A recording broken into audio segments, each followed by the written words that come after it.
That's what we've got, you know what I mean.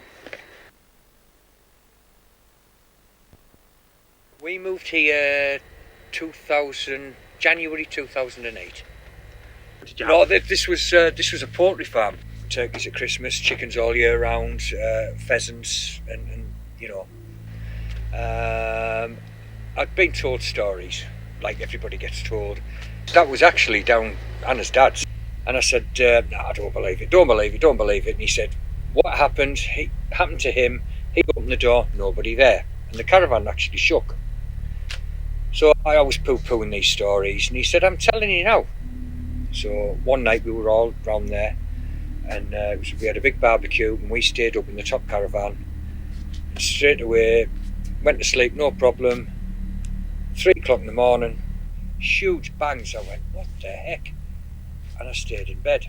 And at that point, 2 more huge bangs on the door. So I thought, well, there's something wrong. Someone's trying to wake us up.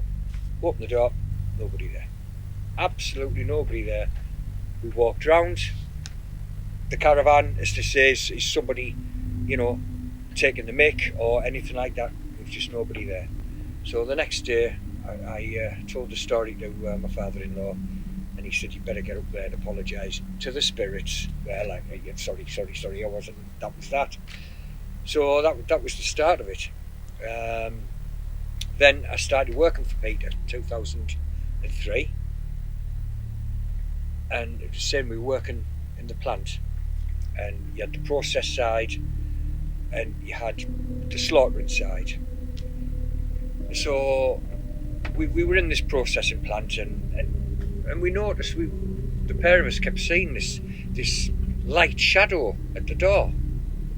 Now this door from where we stood is about 40 feet away, but this personnel door, we kept it open just to let the air out and what have you, and we kept seeing this shadow, and it was getting more vivid and more dense, and we both saw it, both looking at each other going, do you see that? Yep, saw that.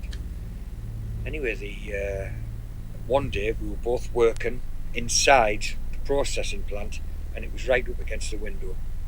And the pair of us just looked at each other and went, this is no good. And it immediately vanished.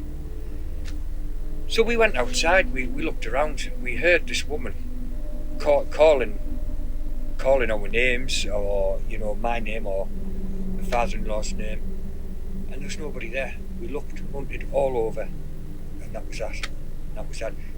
I moved up here, and I kept seeing something out the corner of my eye, just seeing it every now and then, and I actually reported back to my father-in-law and said, I'm seeing this vision again, or whatever it was, you know. And it just kept coming, getting denser and denser, and I saw it at the window.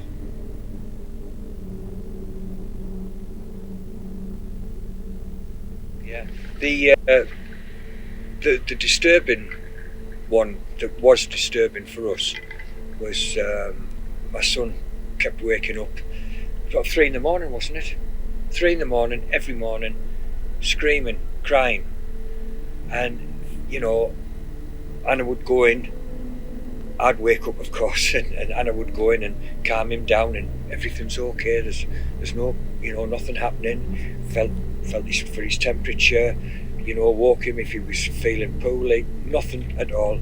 And this went on for 6 months, and it just kept getting worse and worse and worse, and it felt like something was annoying him, something was upsetting him, and it got to the pitch where my wife actually turned around and said, for God's sake, will you just leave him alone? And after that, I'm pretty sure it settled down. But it did get to a stage where it was intense, and it was every night we knew he was going to be woken up. I'll be honest with you, lately I've said, how many times I've said to you, I've said, I'm bloody sick of this. Out the corner of my eye, I'm seeing something. I can't describe it.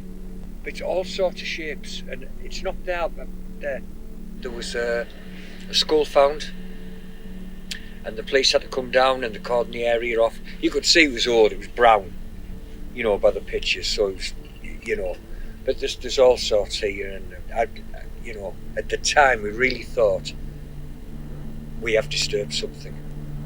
And as Anna said, we really believed that we weren't wanted here, and we planted our wood and what have you. And I think if it hadn't stopped, we would have left. That's it. It was getting terrible. It was, well, we'd had enough, hadn't we? And I kept waking up, and I still do now. I wake up virtually every night at 3 o'clock in the morning. Every night it's 3 o'clock, isn't it? I look at the clock, it's 3 o'clock. What was it in those windows I saw?